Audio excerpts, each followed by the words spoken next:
So you want to know the pros and cons of living in Murrieta, California. Things are a-changin' and some are not for the better. I'll tell you what I love about living here in Murrieta and what I'm not so crazy about. Let's get to it. Hi, I'm Jessica Genung with the Genung team and Real Broker, and I am a realtor here in the Murrieta Valley. We love making these videos telling you everything you need to know about making the move to and living in the Murrieta and Temecula Valley so you can make the best decision for you and your family. I have lived in Murrieta since 2009, and I was born and raised in Fallbrook, which is the town just south of Temecula, right across the Riverside County line. It's the first town in San Diego County. I have seen this area change like crazy over the years. Let's start with the basics, and I want to get one thing out of the way. Murrieta is the pronunciation, not Murrieta. I hear that pronunciation way more than I should. In today's video, we're gonna get a little bit personal. I started this YouTube channel back in 2019, and this Murrieta Pro Cons video was the very first video I ever filmed. It's been my top performer with over 23,000 views. That is great, but if you wanna have a good laugh or wanna see how far our video production has come, go ahead and check out that video. I mean, look at that thumbnail. Sorry to my husband, Chris, who made it.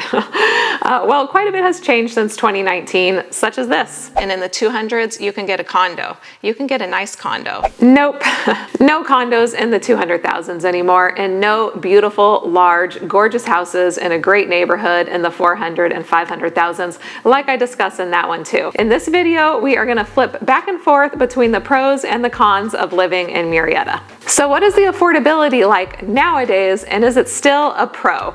One of the best ways I have always described Murrieta is that it's affordable and nice, which in Southern California does not always go hand in hand. Usually affordable places in SoCal are not so nice. But Murrieta is nice, and word has gotten out about the Murrieta, Temecula, and Menifee Valley, and lots of people who have been moving here who want the benefits of Southern California living without the price tag of LA, Orange County, and San Diego. Pro number one is still the affordability. The median sales price of a single family home in neighboring Orange County, by the way, is over $1.1 million. I have lived in Orange County, LA, San Diego, and now Riverside County, so if you are considering moving from any of those areas, I can probably relate and answer any questions that you have about making the change and speak from firsthand experience. The median sales price for a home in the US is $416,000. If you caught my last market report, the median sales price for a single family home in Murrieta is about $682,000 as of October 2023 month-end stats.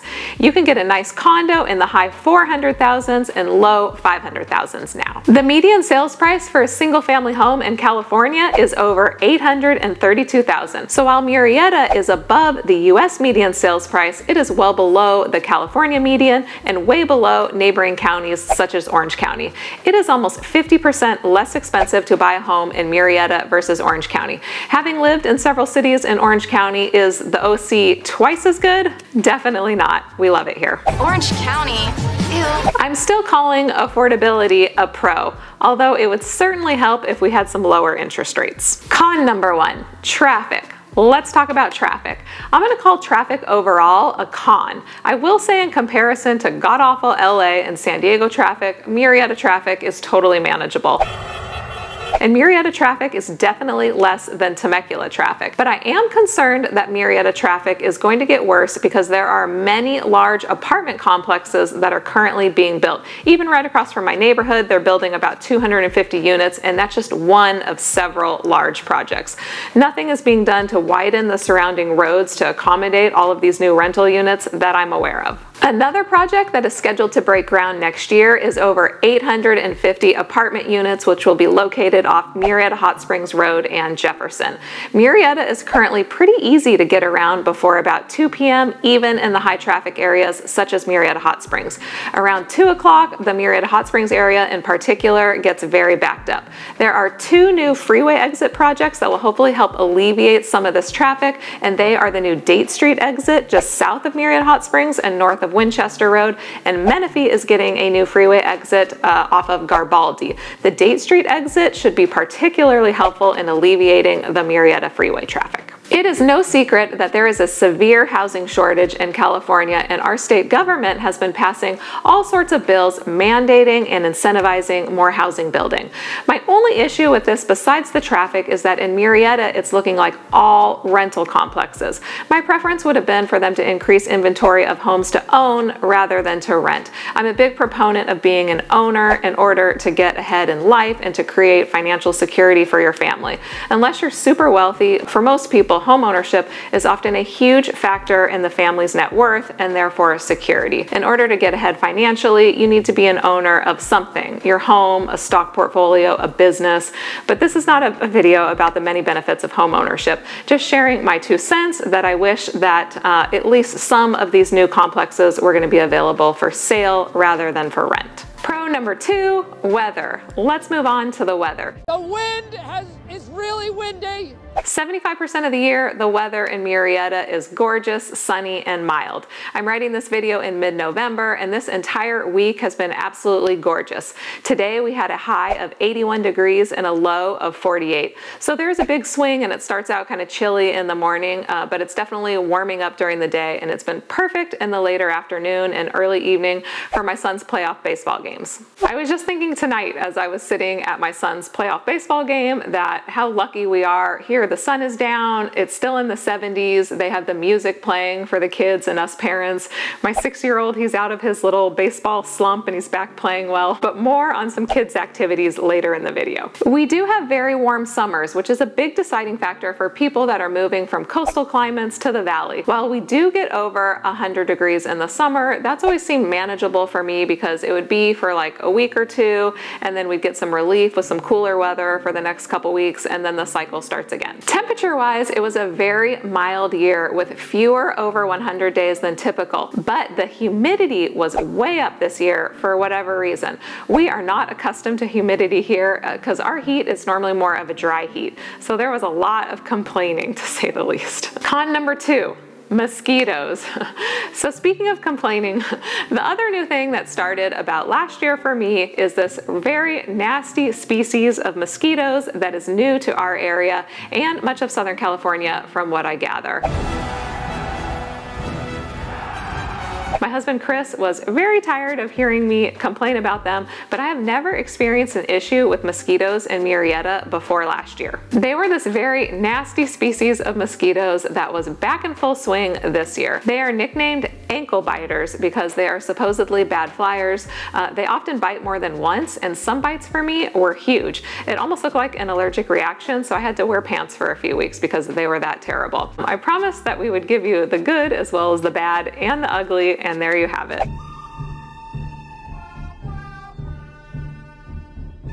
They are not a problem now that it's gotten cooler at night. Pro number 3, activities for kids. Let's talk about some of the main reasons that many families have been moving to Murrieta. It really is an amazingly family-friendly environment.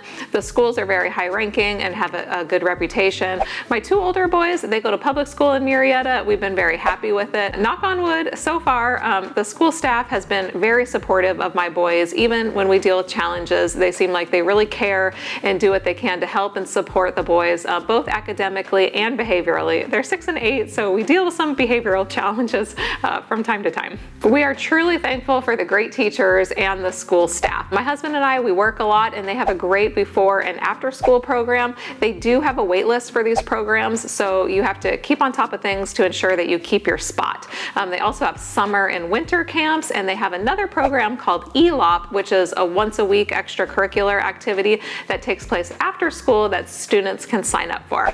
Our boys, they've taken chess masters, martial arts, comic book creations, flag football, basketball, soccer, a Rubik's Cube class. That's just off the top of my head. That ELOP program is all free, by the way. When I made my last ProCon video in 2019, I did not have kids in sports yet. Well, now I do, and I can say that the massive opportunity for a variety of sports leagues for kids to join is a huge pro for the area. Sports are a really big deal here, and everything we have from, casual rec programs programs to competitive leagues to travel teams for most sports.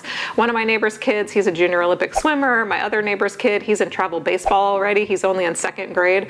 Travel sports, when I was growing up, they didn't start until like the 9th grade, but sports are a really big deal out here, and it starts early now. Murrieta has 52 parks, including 3 huge sports park complexes. We've been getting a little taste of the sports competition for my younger son, who plays pony baseball. He's only 6 years old, by the way. At the beginning of the season, they give the parents this little chat about keeping their yelling and behavior in check, which kind of made me laugh a little bit, but now I realize it was necessary. In playoffs last year, one of the coaches made the 12-year-old umpire cry, so it could be pretty intense in some of the leagues in sports. Just the other day, we watched the number 2 team in our league beat the number 1 team, and you would have thought that they won the Little League World Series. The coaches were jumping around with the kids like it was wild. They were super excited. Just for baseball in Murrieta, we have the Pony League that I just mentioned that has its own facility with at least 5 fields, not counting the city parks where the games are also played at. There's also Murrieta Little League, which we played at a few seasons ago, and that was good. And there is some travel team options as well, though we have not ventured down that rabbit hole yet. My older son is not really into competitive sports currently, but he likes to play for fun, and we found this great program called Soccer Saints that meets on Saturday mornings for a practice and a scrimmage. It's very casual and right up his alley. I9 Sports is another less intense seeming sports league. Aside from sports, Murrieta, the city of Murrieta, puts on a ton of events like movies in the parks and lots of holiday events. We just had a huge trunk or treat for Halloween, and just a little tip, if you go to that one, you want to get there early or you will just forget about it. You will not get the candy. We just went this year to check it out. It's a very popular event. The rest of the Murrieta city events, there's just too many to list here, but there's a ton of them. If you want to venture outside of Murrieta, the options are limitless for day trip entertainment, like an hour, hour and a half away. For kids, you could go to Disneyland, California Adventure, Great Wolf Lodge, Knott's Berry Farm, Legoland, the zoo, Safari Park, SeaWorld, San Diego or Orange County beaches, hiking in Joshua Tree, Big Bear for skiing. For adults, there's lots of adventure and romantic destinations as well. Palm Springs, downtown San Diego, Newport Beach, cute mountain towns like Idlewild and Julian. You have Vegas-style tribal casinos like Pechanga, Paula, Harrah's. I like Valley View as well. And I haven't even mentioned like Old Town Temecula. You have Old Town Temecula, you have Old Town Murrieta, smaller version of Temecula's Old Town, and of course all the wineries out in Temecula as well. There are now over 50 wineries out in Temecula. Many more things to do, but we'll be here all day, so I'm gonna move on. Pro number 5 is safety. So another big pro for Murrieta is safety, and while crime has no zip code and anything can happen anywhere, Murrieta constantly ranks very high in safety. Last year, Murrieta ranked in the top 20 cities for families, number 17 to be exact.